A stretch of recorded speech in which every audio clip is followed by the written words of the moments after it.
कोई तो रोक लो। दोस्तों, इस कहानी के पिछले भाग सुनने के लिए हमारे चैनल को विजिट करें। अब आगे। कीर्ति बोली, आप बिल्कुल चिंता मत करो, मैं सब संभाल लूंगी। अब बात हो गई हो तो फोन रखा जाए। मेहुल ने कहा, मुझे फोन करके बता देना कि कब, कितने बजे और कहाँ चलना है। बाय। कीर्ति बोली, ओके, बता दूंगी, बाय। मेहुल से बात करने के बाद कीर्ति फिर से मुझे जगाती है और कहती है, अब तो उठ जाओ, देखो 8 बज चुके हैं, मौसी भी घर आ गई है। मेहुल का कॉल आया था और मेहुल अपने मामा जी के यहाँ से वापस आ गया है। हमारे साथ वो भी पिकनिक पर चलने को तैयार है। अब मैं तैयार होने जा रही हूँ, तब तक तुम भी फ्रेश होकर नाश्ता करने नीचे आ जाओ ताकि हम नितिका से पिकनिक पर चलने की बात कर सकें। कीर्ति की बात सुनकर मैं उठकर बैठ गया। मुझे उठता देखकर वो मुस्कुराते हुए अपने कमरे में चली गई। उसके जाने के बाद मैं भी उठकर फ्रेश होने बाथरूम में चला जाता हूँ। मैं फ्रेश होने के बाद तैयार होता हूँ और नीचे आकर सोफे पर बैठ जाता हूँ। मुझे नीचे आया देखकर निमी भी कहीं से भागती हुई आती है और मेरे पास आकर मेरे गले लग जाती है। वो कल की पार्टी को लेकर बहुत खुश थी और अब मजे ले लेकर मुझे पार्टी की बातें बता रही थी। तभी कीर्ति भी तैयार होकर आ जाती है और मुस्कुराते हुए दूसरे सोफे पर जाकर बैठ जाती है। निमी उसे देखते ही मेरे पास से उठकर उसके पास जाकर उसे पार्टी की बातें बताने लगती है। मैं भी निमी की बातें मजे लेकर सुन रहा था कि तभी अम्मी छोटी माँ के कमरे से बाहर निकलती है और चुपचाप जाकर सबसे अलग बैठ जाती है। मैंने उसकी तरफ गौर से देखा तो उसका मूड कुछ खराब सा समझ में आ रहा था। मैंने उसे अपने पास आने का इशारा किया तो वो मेरे पर आकर बैठ गई। मैंने प्यार से उसके सर पर हाथ फेरते हुए उससे पूछा, ये सुबह सुबह मेरी बेटू का मुंह क्यों फूला हुआ है? क्या तुझे किसी ने कुछ कहा है? मुझे बता, तेरा मूड किसने खराब किया है? मैं अभी उसकी खबर लेता हूँ।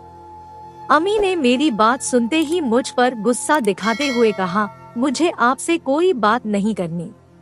मुझे अम्मी से बात करते देखकर कीर्ति और निमी भी ध्यान लगाकर हमारी बातें सुनने लगी।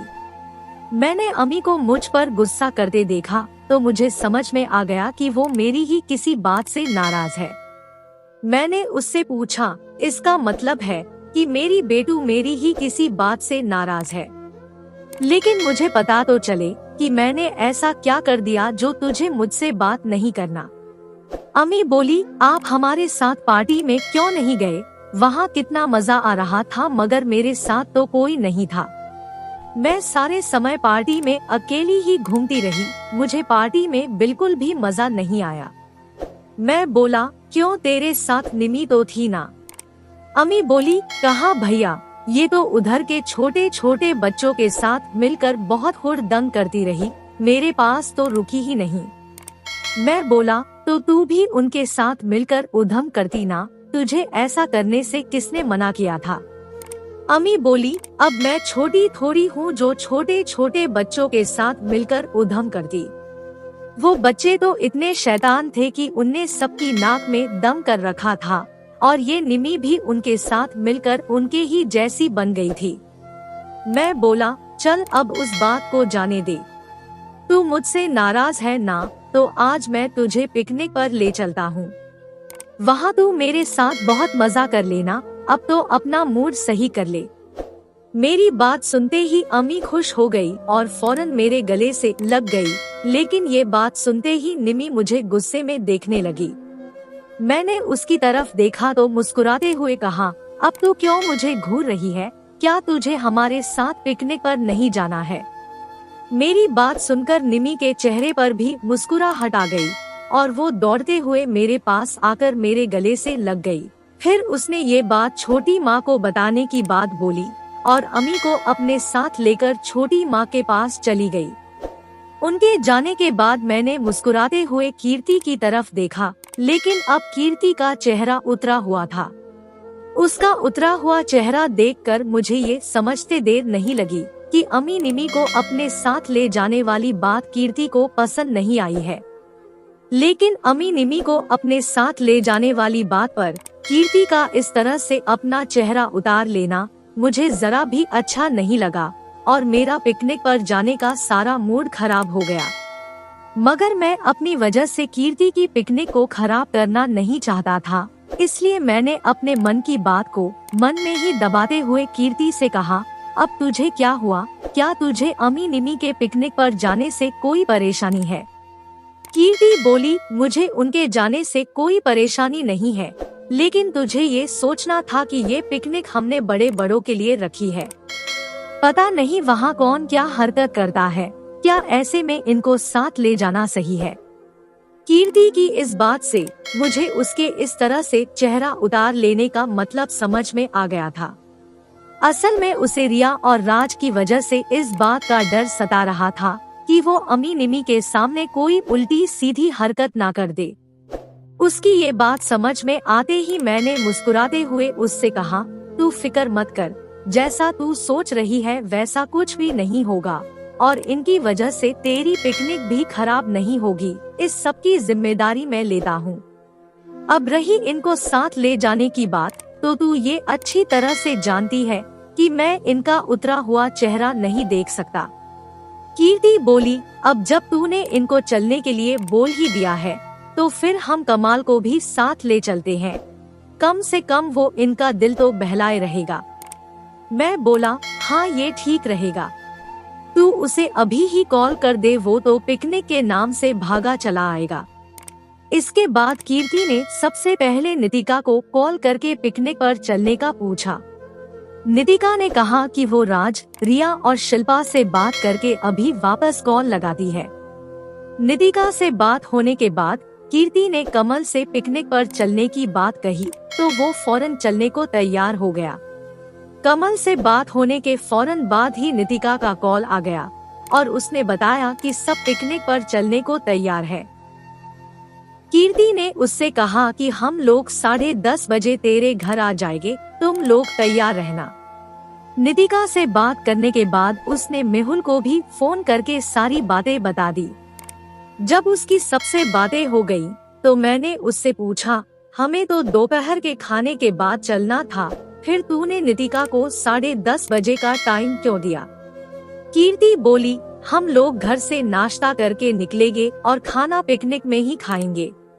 मैं बोला, तो खाने की क्या तैयारी है? कीर्ति बोली, हमें खाने की चिंता करने की कोई जरूरत नहीं है, खाने पीने का सारा इंतजाम मेहुल करेगा। मगर उसने ये बात किसी को भी बताने से मना किया है। मैं बोला, अच्छी बात है, मेहुल को ये सब करने में बहुत मजा आता है, खासकर बात जब शिल्पा से जुड़ी हो। मेरी ये बात सुनते ही कीर्ति ने मुस्कुराते हुए कहा, उसे कम से कम किसी के लिए कुछ करने का मन तो होता है, और एक तू है जिसे किसी में कोई दिलचस्पी नहीं है। कीर्ति की बात सुनकर मेरे सामने रिया का चेहरा घूमने लगा और मैं सोचने लगा कि रिया कितनी सुंदर है, लेकिन क्या वो मेरे जैसे सीधे सादे लड़के को पसंद करेगी?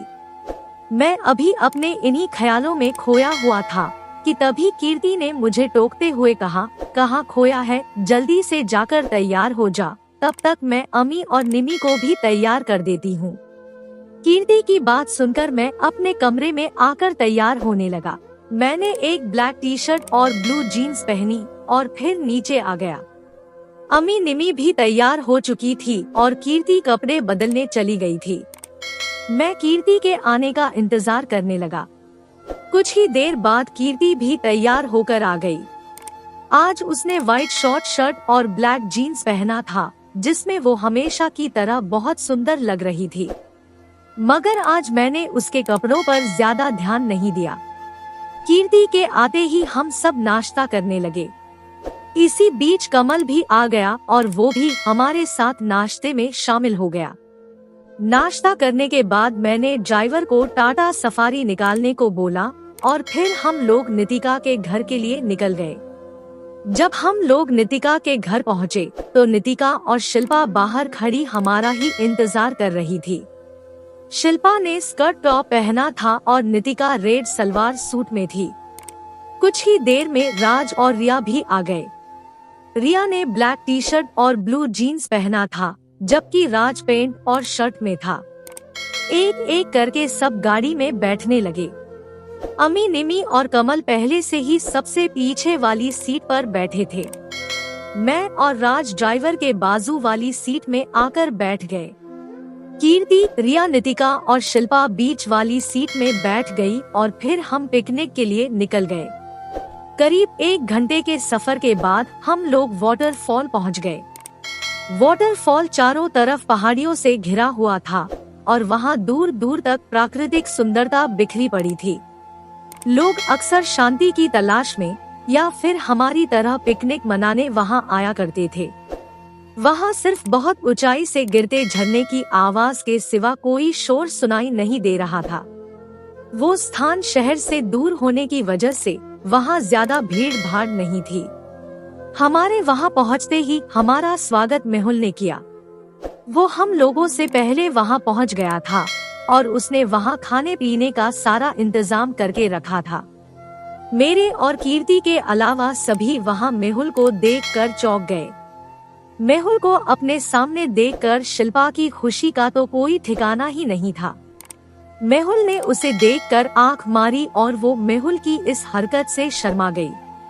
मैं मेहुल के पास पहुंचा तो उसने मुझे अपने गले से लगाते हुए कहा, आज तो तू बहुत चमक रहा है, सब कुछ ठीक तो है ना? कहीं तूने किसी के साथ कोई चक्कर वक्कर तो नहीं चला लिया? मैं बोला, मेरा किसी के साथ कोई चक्कर वक्कर कुछ नहीं, बस कीर्ति का कल बर्थडे था इसलिए आज उसे पिकनिक कराने लाया हूँ। मेहुल बोला, ये ब्लैक टी शर्ट और ब्लू जीन्स में कौन है और उसके साथ ये हैंडसम लड़का कौन है?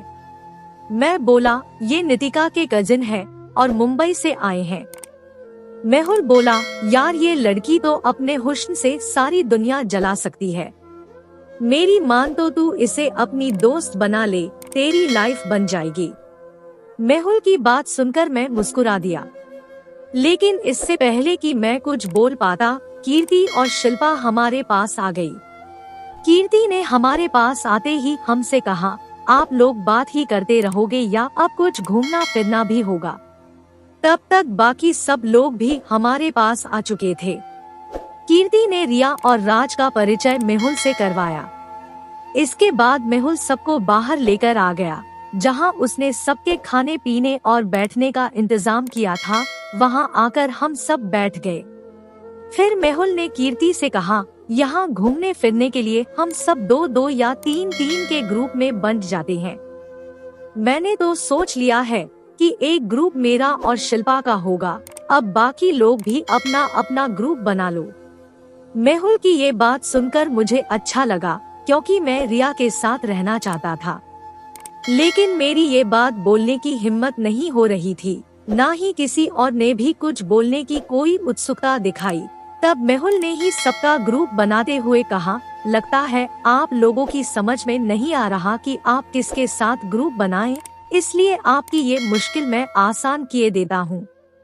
मेरा और शिल्पा का तो एक ग्रुप बन चुका है, अब दूसरा ग्रुप रिया और पुनीत का होगा। तीसरे ग्रुप में कीर्ति और राज हो जाएंगे, वहीं चौथे ग्रुप में नितिका और निमी हो जाएंगी। पांचवा ग्रुप अमी और कमल का हो जाएगा। मेहुल की ये बात सुनकर जहां सब खुश थे, वहीं मेरी और नितिका की खुशी गायब हो चुकी थी, क्योंकि नितिका मेरे साथ रहना चाहती थी, जबकि कीर्ति का राज के साथ रहना मुझे पसंद नहीं आ रहा था। मगर ग्रुप बनाने के बाद मेहुल ने किसी को कुछ बोलने का मौका दिए बिना ही कहा कि हम सब 1 घंटे यहाँ वहाँ घूमेंगे, फिर यहीं आकर मिलेंगे। इसके बाद सभी अलग अलग घूमने निकल गए। मैं रिया के साथ झरने के करीब जाकर एक चट्टान पर बैठ गया। रिया बोली, आप क्या यहीं बैठे रहेंगे, कहीं घूमेंगे नहीं? मैं बोला, हम थोड़ी देर यहीं बैठकर बात करते हैं, फिर जहां तुम्हारी मर्जी हो वहां चलेंगे। रिया बोली, वैसे भी मुझे फालतू में घूमने की आदत नहीं है, मुझे तो यही अच्छा लग रहा है। ये कहकर वो मुझसे सटकर बैठ गई। उसकी छुअन के एहसास से ही मेरी धड़कनें बढ़ गई। मैंने अपनी धड़कनों पर काबू करने के लिए अपना ध्यान इस तरफ से हटाते हुए रिया से कहा, तुम बहुत सुंदर हो और इन कपड़ों में तो तुम और भी सुंदर लग रही हो। रिया बोली, थैंक्स, मैं जानती हूँ कि मैं बहुत सुंदर हूँ, क्योंकि हर लड़का मुझे देखकर यही कहता है। रिया की ये बात सुनकर मुझे कुछ अच्छा सा नहीं लगा, लेकिन तभी रिया ने अपनी बात को पूरी करते हुए कहा, सच कहूँ तो आपके मुंह से ये बात सुनकर मुझे बहुत अच्छा लगा, क्योंकि आप मुझे बहुत अच्छे लगते हैं। मैं बोला, मेरे अंदर तो कोई ऐसी बात ही नहीं है कि मैं आपको अच्छा लग सकूं। ना तो मैं मेहुल और राज की तरह स्मार्ट हूँ और ना ही हैंडसम हूँ। रिया बोली, सब में अपने अपने गुण होते हैं, और आप ये क्यों सोचते हैं कि आप हैंडसम और स्मार्ट नहीं हैं? मुझे तो आप हैंडसम और स्मार्ट दोनों लगते हो, मगर इन सब से बढ़कर जो बात मुझे आपकी पसंद आई है वो है आपकी सादगी। मैं बोला, क्या तुम्हारा कोई बॉयफ्रेंड है? रिया बोली, नहीं, मेरा कोई बॉयफ्रेंड नहीं है। मैंने कहा, तुम तो इतनी एडवांस्ड हो, फिर भी तुम्हारा कोई बॉयफ्रेंड नहीं है। रिया बोली, एडवांस्ड होने का ये मतलब तो नहीं कि मैं किसी भी लड़के को अपना बॉयफ्रेंड बना लूं। मैं एक मेट्रो सिटी में रहती हूँ और वहाँ लड़के हो या लड़की, सब कपड़े की तरह बॉयफ्रेंड गर्लफ्रेंड बदलते रहते हैं। प्यार का कोई मतलब ही नहीं समझता। फिर मैंने उससे इस बारे में कोई और बात करना ठीक नहीं समझा और उससे कहा, चलो हम भी थोड़ा घूम कर आते हैं। ये कहते हुए मैं उठकर खड़ा हो गया। रिया ने मुझे खड़ा होते देखा तो अपना हाथ मेरी तरफ बढ़ा दिया। मैंने उसका हाथ थाम लिया और वो भी मेरा हाथ पकड़कर खड़ी हो गई। फिर हम एक दूसरे का हाथ थामे उस तरफ टहलने चले गए जिस तरफ मेहुल और शिल्पा टहलने गए थे। हम दोनों प्रकृति की सुंदरता का नजारा देखते हुए आगे बढ़े जा रहे थे। तभी रिया ने मेरा हाथ पकड़कर मुझे आगे बढ़ने से रोक दिया। मैंने हैरानी से रिया की तरफ देखा तो उसने मुझे एक और इशारा किया। मैंने उस ओर देखा तो मेहुल और शिल्पा एक पहाड़ी की आड़ लेकर बैठे थे। वे दोनों प्यार भरी बातें कर रहे थे। मुझे ये देखकर अच्छा नहीं लगा और मैं रिया का हाथ पकड़कर उसे उधर से दूर ले गया। रिया बोली, क्या हुआ? क्या तुम्हें उन दोनों को प्यार करते देख अच्छा नहीं लगा? मैं बोला, जो करना नहीं है उसे देखने से क्या फायदा। रिया बोली, क्या तुम्हारी कोई गर्लफ्रेंड नहीं है? मैं बोला, नहीं है, तभी तो तुम्हारे साथ घूम रहा हूँ, वरना मेहुल की तरह मैं भी उसके साथ नहीं घूम रहा होता। मेरी बात सुनकर रिया को हंसी आ गई और उसने मुझे छेड़ते हुए कहा, घूम रहे होते या वही सब कर रहे होते जो मेहुल कर रहा है। मैं बोला, ये सब बातें तो तब की हैं, जब कोई गर्लफ्रेंड होती, जब गर्लफ्रेंड ही नहीं है तो फिर ये सब बात करने का मतलब ही क्या है। मेरी बात सुनकर रिया फिर हंसने लगी और मेरी बात का मजा लेते हुए कहने लगी, चलो कुछ देर के लिए मुझे ही अपनी गर्लफ्रेंड मान लो और अब करो क्या करते। मैं बोला, ये कोई मजाक की बात नहीं है। रिया बोली, मैं भी मजाक नहीं कर रही, मैं सच में ही बोल रही हूँ।